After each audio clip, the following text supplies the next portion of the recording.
রাজধানীতে নিষিদ্ধ পলিথিন উৎপাদনের বিরুদ্ধে দিনভর অভিযান পরিচালনার কথা থাকলেও স্থানীয় শ্রমিকদের তোপের মুখে তা বন্ধ করে দেয় পরিবেশ অধিদপ্তরের কর্মকর্তারা।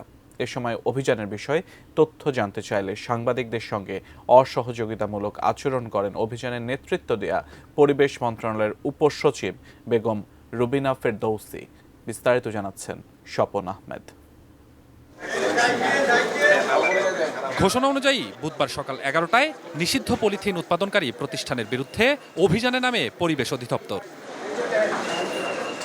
পুরান ঢাকার কামালবাগ এলাকার একটি তালাবদ্ধ কারখানায় অভিযানে পাওয়া যায় নিষিদ্ধ পলিথিন ও বিভিন্ন পলিথিন উৎপাদনকারী কাঁচামাল, যেখান থেকে জব্দ করা হয় কয়েক টন কাঁচামাল। সিলগালা করা হয় কারখানাটি।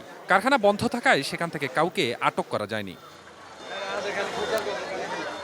এর কিছু সময় পরই বিভিন্ন কারখানার মালিক শ্রমিক পক্ষের লোকজন জড়ো হয়ে অভিযানের বিরোধিতা শুরু করেন। তারা জানান, রোজগারের বিকল্প ব্যবস্থা না করে কারখানা সিলগালার আপত্তি তাদের।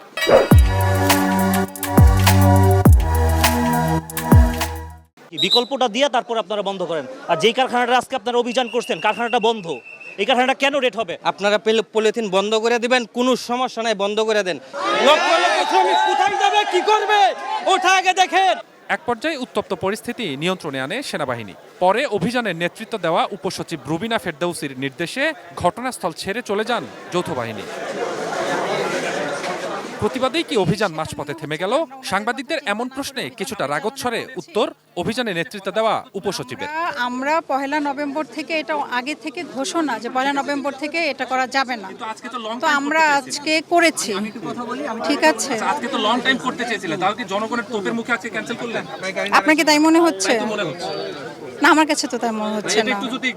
না, এটা ডিটেলস আমি কি বলবো না, আমরা যাচ্ছি তো ভাই, যাচ্ছি, যাওয়ার সময় পরিস্থিতি বুঝে আমরা করব। ঠিক আছে।